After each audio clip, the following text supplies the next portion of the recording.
Hi, Gia. Hi. How does it feel that you're the only girl in the team? Are you the only girl? Yeah, I'm the only woman out of 27. I would say na sanay na po ako sa ganyan kasi ever since naman I started, because I was originally a commentator. I still do mostly commentating. Tapos recently na ako nagko-compete internationally. So even when I started out, konti lang yung female casters. And siguro nung umpisa, medyo self-conscious pa ako. But right now, it's really no difference when it comes to the game itself. And hindi naman, wala namang bastos or anything in real life. Siguro may mga trolls online, pero syempre di ko sila papansinin. And I guess the only big difference is kapag nagmi-media kami, tapos inaayusan ako ng hair and makeup, sobrang mas matagal yung sa akin. But that's it. But is your being a commentator, yun yung nag-lead sa'yo into Playing Hearthstone, or or- talagang, Was that really like your how hobby? long have you been into it? So, I've been playing in yung mga small local tournaments since 2016. But in the international events, yung mga Blizzard official events, talagang commentating yung origins ko. Tapos siguro mas kilala po ako for that until end of 2018. Na-invite po ako to an all-female tournament. Na I would say kasi konti lang yung mga kilalang female pros. Hindi lang mga pro player yung in-invite nila, pati mga casters and streamers.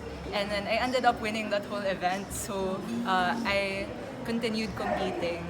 And ayun, umabot pa sa Sibol. When When do you na- think did you start doing it professionally? Yeah, yung passion na to. Competing Yeah. professionally. Ay, kahit yung kung paano nag-start yung pagkahilig mo sa game. Pagiging game mo. Pagiging How long gamer have you been since game? birth po talaga. Talaga? Kasi po, influence siguro ng kuya ko.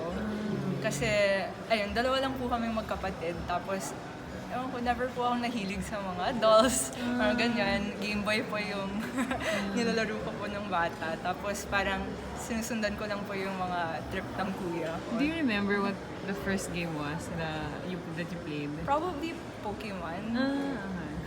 Blue version, red yung sa kuya ko. Mga ganun. And then, ever since, mga Nintendo talaga yung favorite ko. Anong reaction ng family mo? For Sibol or for Yeah, esports? with you in general? entering this kind of game. So, pagpasok pa lang sa esports. So, nag-aaral po kasi ako nung nag-start ako mag-commentate. So, when I first said na, Mom, Dad, magpupunta akong Malaysia para mag-commentate. Sabi na, magkano yung yung papasahin? Sabi ko, hindi po covered po yan ng Blizzard kasi in-invite po ako mag-commentate. Tapos na-shock talaga nila, na-shock sila na pwede pala yung career or at least source of income.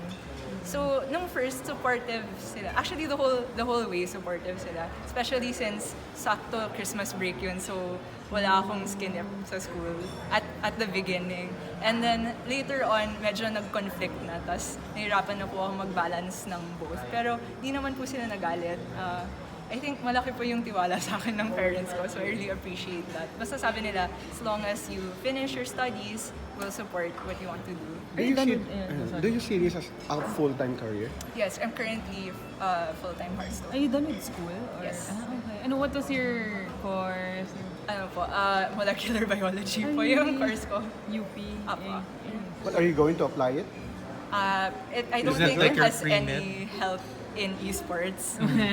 Pwede po siyang pre-med. I think Yes. most of my, or at least Batchmates. half of my batchmates nagme-med school na ngayon. For me, medyo, You're enjoying. I guess, pasaway ako.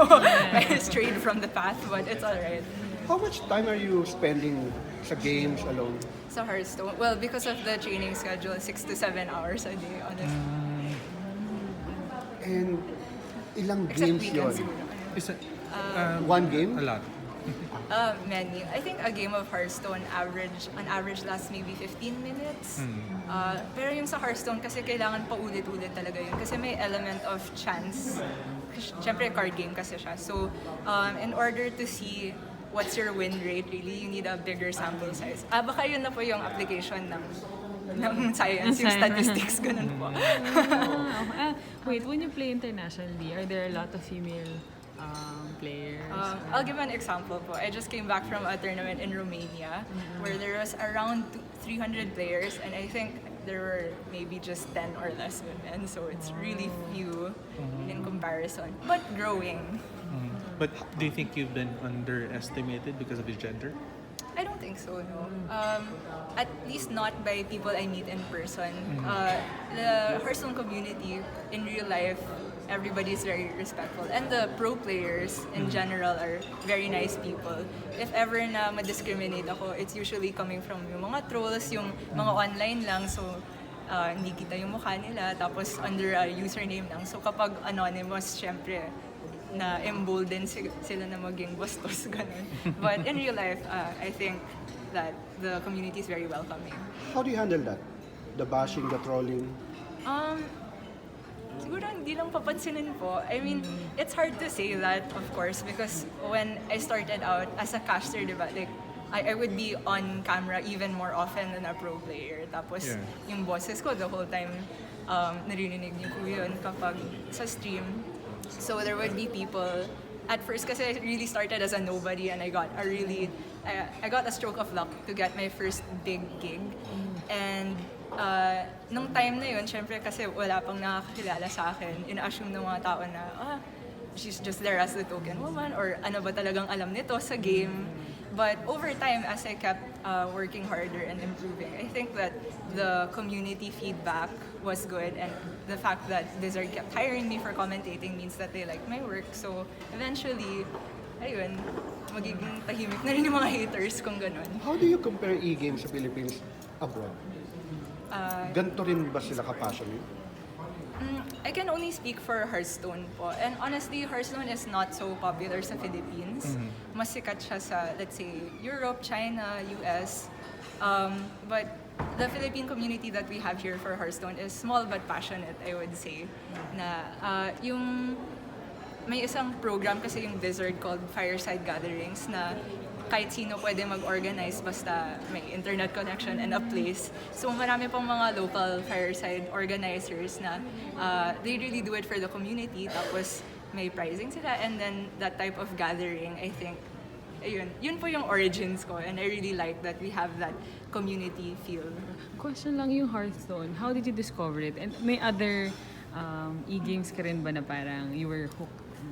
In terms of esports, like games that I played competitively, Hearthstone lang talaga. The other video games I like, kadalasan mga RPG, mga single-player games lang.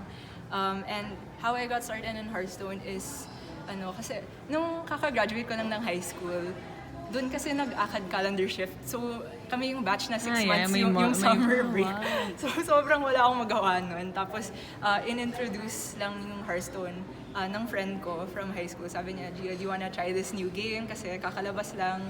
And usong-uso kasi siya nung pinalabas ng Blizzard. And I had played a little bit of Yu-Gi-Oh! And Pokemon TCG before. So, I liked card games. And then, mas accessible pa yung Hearthstone. And I really just got hooked. What else do you do aside esports? Kasi baka aside mga isipin nila hobbies, puro or baka games lang hobbies yung ba? ginagawa mo. After school, kasi talagang naging full-time esports na ako. So my other hobbies are just nothing career-wise, but I like to play the piano, mahilig ako magbasa, mga ganun po. I see. Wait lang. For those na, kasi din daming ngayon interested sa mga e-games, diba? But would you say na being a professional gamer, parang makukuha ba siya sa practice, or you think it takes certain skills for you to be a pro? Probably a little bit of both po. And syempre, that set of skills will vary from game to game. Kunyari, wala akong talent sa Tekken at all kasi mababa yung reflex time ko or something like that. And mababa din yung APM ko, so bawal ako mag-StarCraft. But with Hearthstone, mahilig kasi ako mag-math and strategizing. So I think that's where my talent would lie. But really, the more important thing is hard work. Kasi kahit gano'n ka man ka-talented, kung hindi ka mag-effort, matatalo ka for sure. You have another player who's actually in like Hearthstone also. Yes. How are you practicing with him? Or? Yeah. Okay. So thrice a week, we have scheduled practice at Bren Esports headquarters. Dito lang din sa Makati. So pumapasok kami. And then we both play for 6 or 7 hours a day. And actually, I really like that my teammate, si Rainy Moon, mahilig kasi siya sa stats eh. Meron talaga siyang Excel sheet to choose what are the best decks and what's the best way to build a lineup. Yung sa Hearthstone, hindi lang kasi yung mismong game eh. a lot of the time you have to bring 3 or 4 decks. So, kailangan pag-isipan mo din yung kung bagay yung mga decks together or may sense ba yung ganyang strategy, ganun. So, magaling talaga siya sa ganyan. And then, when we play the game, like the actual game, of course we discuss, and I think that discussion in Hearthstone really helps someone improve kasi minsan unlike let's say Tekken, kung sumablay ka like objectively you can say that's a mistake. And sa Hearthstone, let's say you do a bad trade, minsan hindi mo mapapansin na nagkamali ka and it takes another perspective to explain na dapat ganyan pala yung ginawa mo. What do you consider your biggest accomplishment sa gaming na to? I think winning that all-women tournament po. It's called WSOE 2, World Showdown of Esports 2, which is they're a new tournament organizer na hindi Blizzard mismo, but they have many tournaments across different video game titles. So nagka-Dota tournament na sila. It just so happened na for Hearthstone, they wanted to do a female tournament. And then yung special kasi sa tournament na yun, nagka-patch yung Hearthstone sa biglaan the night before the tournament. So may ilang mga cards na nagbago and all of us puyat kami nung naglalaro. Wala kaming tulog kasi we had to change our lineups and our decks kasi yung ibang strategies hindi na pala pwede. So with that type of like extreme shake-up and being able to adapt on the fly, I think napakalaking achievement. Grace under pressure. Do you see girls dominating this game also? I wouldn't say dominating. Wala pang, I would say, major main circuit tournament na babae yung nakapanalo. But the global finals of Hearthstone is actually, I think this weekend or next weekend na, and there's a female player from China who's competing. And it's the first time that there will be a woman at the highest tournament. So I can see that in the future, baka mas may magdo-dominate na po. And I'm just going to show my side and that you're the niece of Chris Aquino. What did your tita say about this? Congrats Is lang she po. aware? Yeah, yes po. Are your cousins also playing? Not Hearthstone, if I'm aware, but they play video games for sure.